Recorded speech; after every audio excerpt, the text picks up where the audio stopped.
বলো তো, আজকে না সারাদিন মনসুনা একদম ঘুমোয়নি। আর এই ওয়েদারে সবারই আজকাল হঠাৎ করে ঠান্ডা লাগছে, জ্বর হচ্ছে। তো সকাল থেকে মনসুনা গাটা ছ্যাঁচড় করছিল, বুঝতে পারছিলাম না।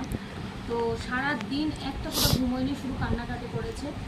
এখন দেখো ওদিকে বিছানা পুরো রেডি রয়েছে ওর জন্য, কিন্তু পুরো তো একদম নিচে থাকছে না, আর কোলেও থাকছে না, খুব কান্নাকাটি করছে। আর ওর জন্য যেহেতু ওষুধ সবসময় ঘরে থাকে, তো তার জন্য কী করলাম, এখন ওষুধটা খাইয়ে দিলাম। খাওয়ানোর পরে কিন্তু মনসুনার শরীরটা মানে হালকা লাগছে। এখন তার জন্য কোলেই ঘুমিয়ে গেছে। মানে কী হয়েছে বলতো, ওর না জ্বর এসেছে। এবার সবাইকে একটাই কথা বলবো, যে বাচ্চাকে মশারি ছাড়া একদমই শোয়াবে না, কারণ চারিদিকের অবস্থা ভীষণ খারাপ। মশা যেন না কামড়ায় বাচ্চাকে, সেটা মাথায় রাখবে আর খেয়াল রাখবে। দেখো ঠান্ডা তো লাগবেই বাচ্চা, সেটা তো বলার কিছু নেই, ঠান্ডা লাগবে, তার জন্য কেয়ারও করতে হবে। এবার দেখি এখন ঘুমিয়েছে, দেখি কতক্ষণ ঘুমিয়ে।